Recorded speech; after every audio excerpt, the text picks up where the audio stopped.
Hello,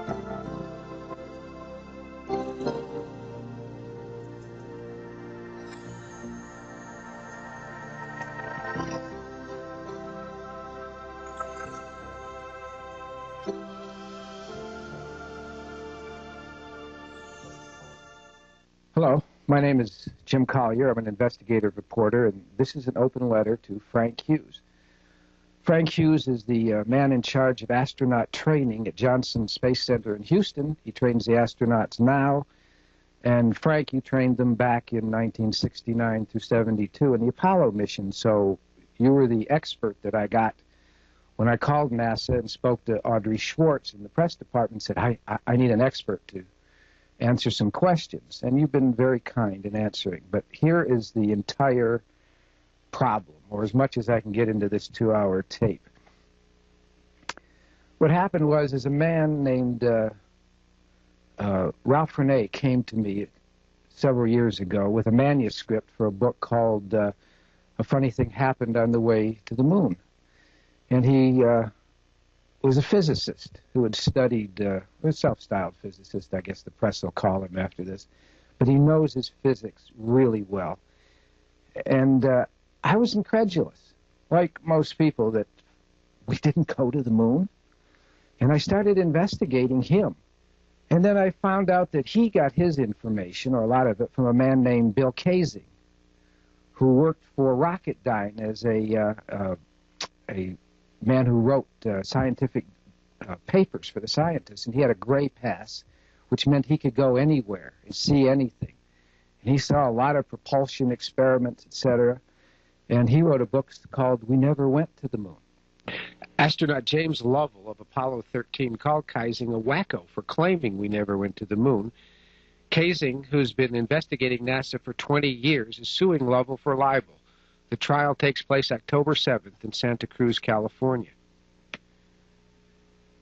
Kaysing analyzed NASA photos and came to the conclusion they were all taken on Earth. The results have been printed in media around the world. Notice the upper right-hand corner of this photo was supposed to have been taken on the moon, yet the ceiling beams are clearly evident. Here's a close-up of those beams. In January 1997, London-based Fortean Times printed an analysis of NASA's film footage by award-winning British cinematographer David Percy. Percy came to the same conclusion as Bill Kaysing. All the photos were faked. Both based their conclusions on shadows running in the wrong direction or running in two directions at once, indicating spotlights were used. The sun also appears to be originating from a spotlight, as there is a halo around it. There can be no halo where there is no atmosphere. Percy is doing a BBC documentary on all this, and it will appear in London and around the world sometime this year. He's an award-winning cinematographer who is writing a book called Whistleblowers, and it should be out in 1997. This famous shot is in almost every NASA book. You can see in the faceplate that the astronaut taking the photo of this astronaut has no camera, and the camera is shooting down on the head of the astronaut, making the camera at least 8 feet high. That's impossible. They were both on level ground in front of the spaceship. This famous shot is filled with anomalies, including tracks on the moon's surface. You can see the antenna on top of the crosshair, and the crosshair is etched into the camera. Couldn't be there. And just above this crosshair, the picture is airbrushed out. This famous rock has a Roman numeral C on it. Could not happen. And it also appears to be sculpted or paper mache'd. How can you have a round rock where there's no atmosphere, wind, rain, to round that rock? So I went to investigate the LEM, that strange contraption that supposedly landed them on the moon. It never flew on Earth. Frank, it never flew on Earth. So I said, well, who invented this thing? I went to Grumman Aircraft. And they're in Bethpage, Long Island, and I said, give me all the material that showed how this was developed. What thought went into it? And so when it crashed on Earth and never flew once, I said to myself, Why would the astronauts' wives let them go to the moon and test it out there? I mean, you'd have to be wacko to do that. And a funny thing happened, Frank. They told me all the paperwork had been destroyed, that all they had was some PR pieces, a couple of photos, you know, not even photos, they had drawings. And I found that incredible. You spent $30 billion to go to the moon, and all the paperwork's been flushed down the toilet. So I went to the archives in Washington, and I went to the archives at NASA, and I went to you. There's no paperwork. The man who invented the LEM should have won the Nobel Prize. His paperwork on what made him think this would work should be in every museum that NASA has, but it's nowhere. And so the taxpayers spent $30 billion, Frank, on what half the world thinks is a hoax.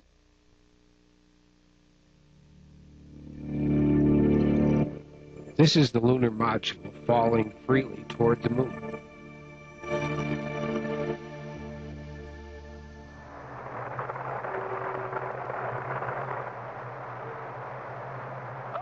Jim, it was a little rush, but we got it done. Right here, 5-9, Jim, and we're sailing free. 1, stand by 1, Jim. Okay. You look just as pretty in Earth light as you do in sunlight.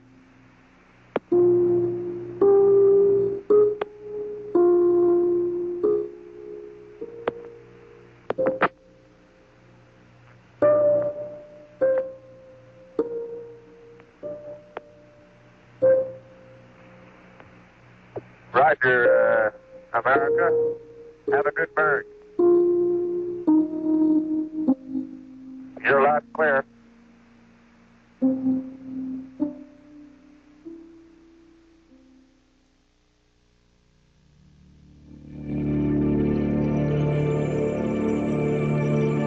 Frank, let's start with this book by Jeffrey Kluger. It was on the Apollo 13 adventure, and Kluger worked with astronaut James Lovell and with NASA, and so I assume everything in here is as accurate as that investigative reporter could be.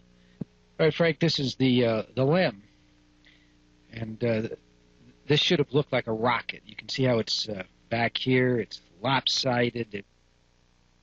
And these jets, this one, they're on the top. The theory being that when these jets fired, this is the rocket that held this thing up. When these fired, it should have tipped it over immediately. I want to know the scientific principle, the aerodynamic principle that would have kept this contraption from tipping as soon as these top rockets fired, because we see it later. You'll see going along the moon's surface, and it's going horizontal to the ground. In other words, these were making it move.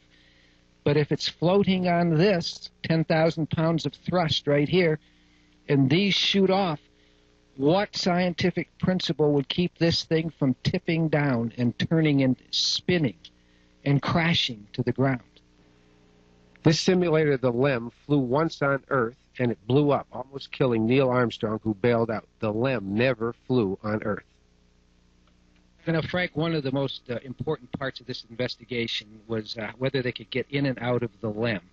And it says in this book by Jeffrey Kluger is that an overlooked fact of the lunar module design was that the door opened inward toward them instead of out, which made it almost impossible for them to get out. It says here that the size inside the LEM where the two astronauts were was barely the size of 2 phone booths. And I measured that. It was 24 inches by 36 inches, and I don't believe they could have gotten out, but we'll see. We're at Space Center, Houston. I have a meeting here with Frank Hughes. Frank Hughes is the chief in charge of astronaut training. He was the only man he claims who's left from the Apollo missions, and anything Frank Hughes says should probably be considered gospel. This is a simulator of the crew cabin in the LEM. This is not a wall here. I know, but he couldn't get his backpack past the bars that are here. So even though it went back, you couldn't back up because there were metal bars across here. So he could not back straight in. I don't know about bars. Well, you see him up there. There's enough room that you could turn around. You know, you could put it on, you could get yourself situated. Your buddy helped you get it on and get it running. Now, did they? You had to fold these things up. Remember, this is what I'm talking about, the folding up of the controllers. Right. Okay. But the panel sticks out here about 8 inches. Yeah. So it takes up. Can I measure that? Sure. It takes up about, if that's 36 inches from the front to the back, it takes up about 8 of those inches. But you have plenty more inches here. Yeah, but you can't back up into that, right? That's my problem. I mean, they may be there, but... You can back up. That's what I'm saying. 130 Houston, we're deploying and we'll go. All right, you have about 24 inches from here to the front of this panel. Now, when they come from the command module into the LEM, they have to come through this tunnel and drop this hatch. And this space from here across is also only about 32 inches at best. It's slightly less wide than the front door. All right. Here's where this is half the section. One man stands here. His feet are rooted to these, this holds him from floating down here, these sections. You'll see it in the video. This is half the door, about 18 inches. And from the front to the back is about 32 inches, because when the doors open, the door hits the bulkhead in the back. This right here keeps them from backing up into this bell area with their backpacks on. They stow their equipment up here. So it's hard to back up. And here, this curve is equal with the floor right here. So they can't get into this section at all. And you'll see that there's wires and wires and tubes here keeping them from, they have to watch where their feet go. So it's so tight in there that 2 men in full suit with backpack cannot move. I misspoke. The door is actually 16 inches wide. Here, half the door. It goes 32 inches to the bulkhead in the back. And you can see on the sides that it's filled with instrumentation, and you can see the bell here goes up 18 inches. And they were laboring under the suitcase-sized backpacks that they would have to wear on the moon, and that they had to crawl out on their hands and knees, and that they had to waddle. They were so puffed up, ballooned up is the words. They're in their backpacks, ballooned up in their suits. Here it is here, balloon-like suits, laboring under their backpacks, that they had to waddle in there, Frank. In other words, they couldn't bend their legs. They couldn't bend over in the middle. Under 4.5 pounds of pressure per square inch in their suits. And so there's a real question as to whether they could get out of that LEM or not. And according to this book, it was an idea overlooked by Grumman. Seems to me that should have been the first thing you did, Frank, that NASA did when they went to Grumman to build this, was say, hey, these astronauts need a certain amount of room to get out of there. But that didn't happen. This book, U.S. Space Gear, is in all NASA museums. One can pick it up and study the history of the space suit used in the Apollo missions. The problem with the suit from the very beginning was that they were basically inflated rubber balls. The astronauts could not bend their arms or legs and fingers in there. This is an early attempt at a pressurized suit, and here you can see a man in a pressure chamber testing out the suit, and you can see those ballooned up arms. That was the problem that NASA had to solve before they could go to the moon. And here was an attempt at using convoluted plastic suits to try to